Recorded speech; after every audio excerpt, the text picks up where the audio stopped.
Ao findar o labor desta vida,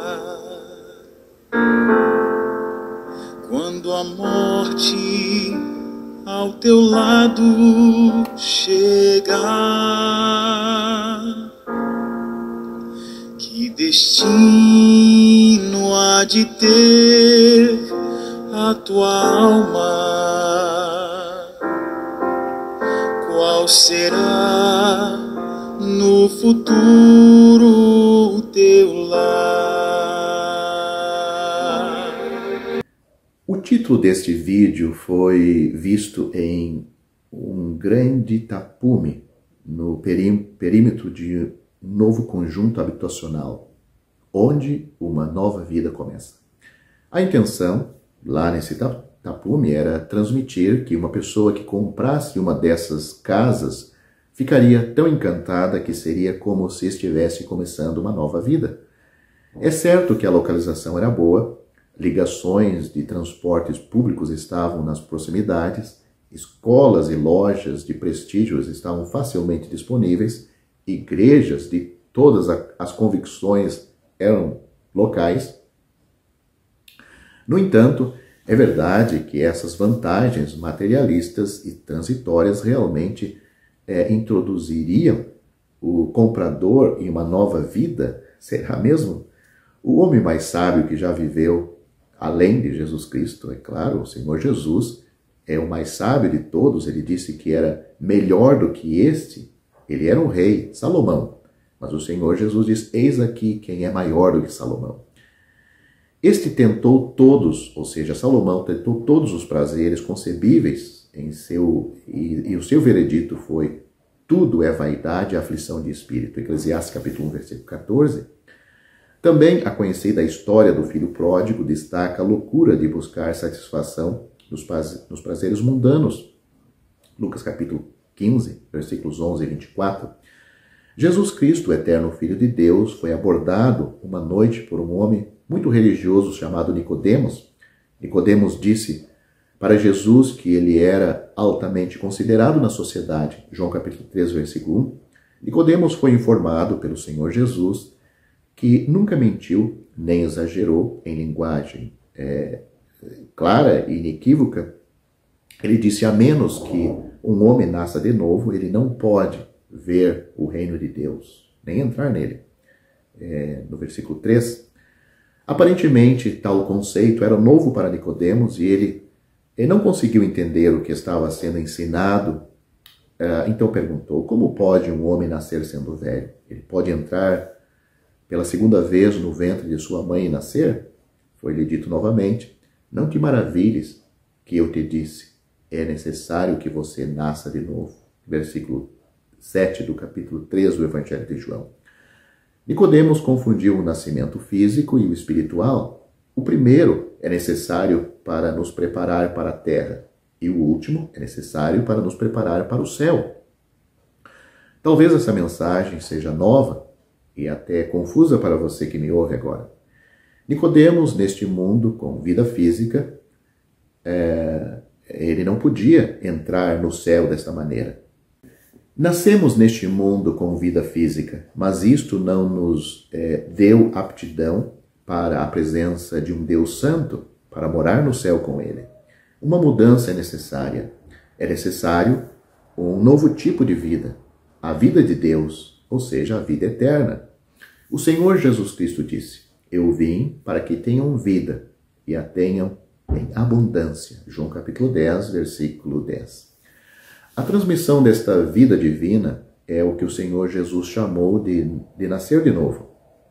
É neste, e não em uma casa nova, linda e habilmente planejada, que a nova vida começa. A vida para morar com Deus. Esta vida é nova porque os destinatários nunca tiveram antes.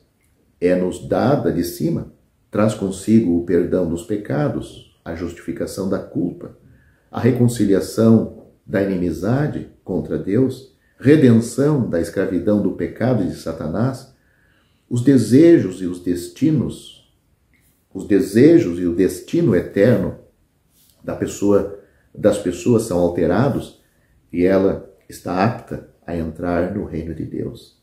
Realmente, revoluciona uma pessoa. Assim, se alguém está em Cristo, nova criação é. As coisas velhas já passaram, eis que tudo se fez novo. É isso que a Bíblia afirma em 2 Coríntios capítulo 5, versículo 17.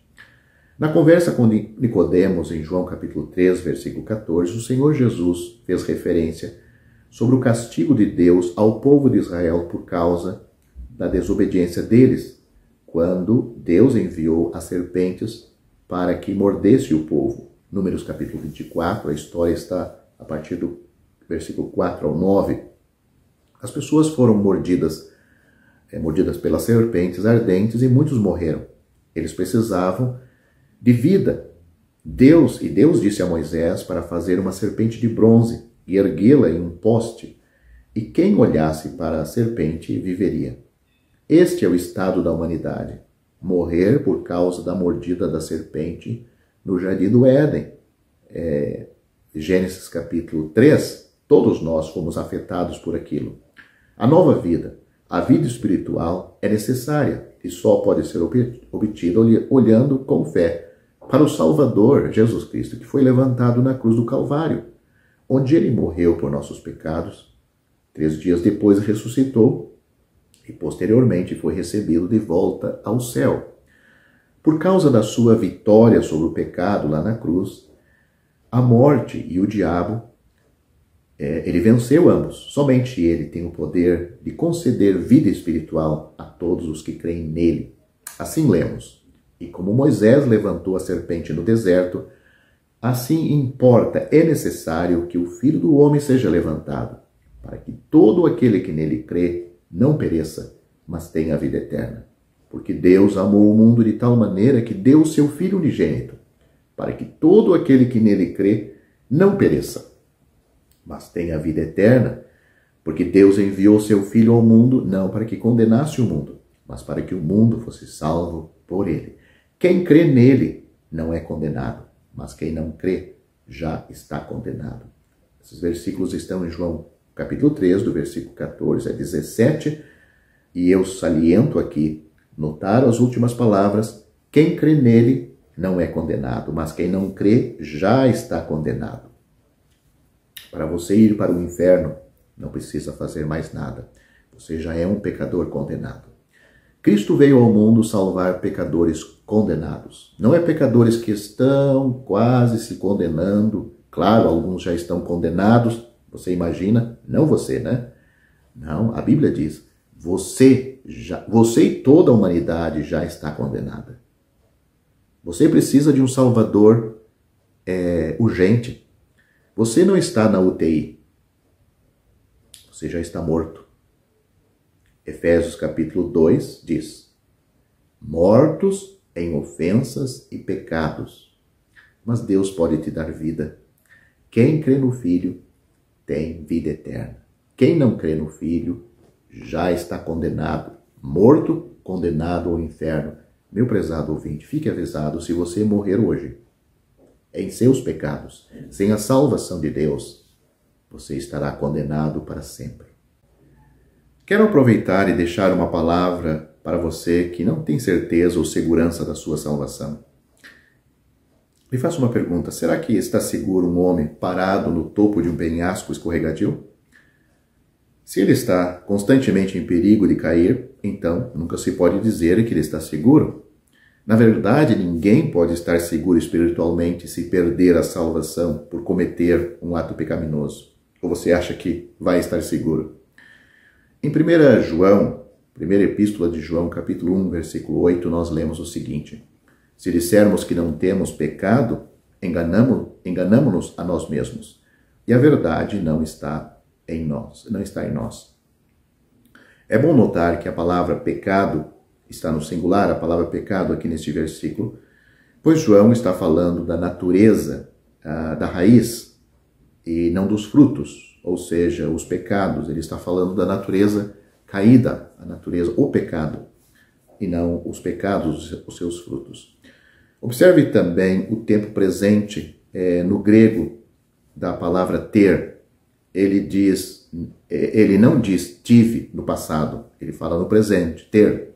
João não está se referindo à vida pecaminosa passada enquanto não convertidos, mas o estado presente em que os crentes ainda têm pecado à natureza. Ninguém chega a um ponto na vida em que está livre do pecado. Não existe tal coisa como um crente vivendo em um estado sem pecado. E, portanto, não será possível para um crente estar seguro, sem perder a salvação, se depender dele estar sem pecado, a natureza. Isto só ocorre na hora da morte ou com a vinda do Senhor Jesus no arrebatamento. Jesus disse: as minhas ovelhas ouvem a minha voz, eu as conheço e elas me seguem. Eu lhes dou a vida eterna e nunca perecerão, nem ninguém as arrebatará da minha mão. João capítulo 10, versículos 27 e 28. Não há condições observadas neste texto, apenas declarações de fato absoluto. As ovelhas são de Cristo, elas ouvem a sua voz, ele as conhece, elas o seguem.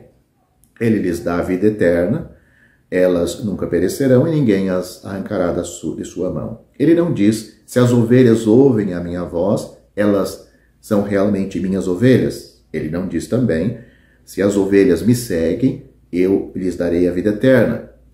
Elas não se tornarão suas ovelhas ouvindo sua voz e não recebem a vida eterna seguindo-o.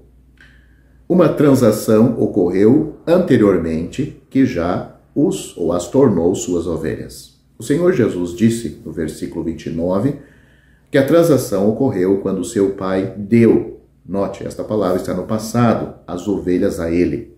João capítulo 10, versículo 29.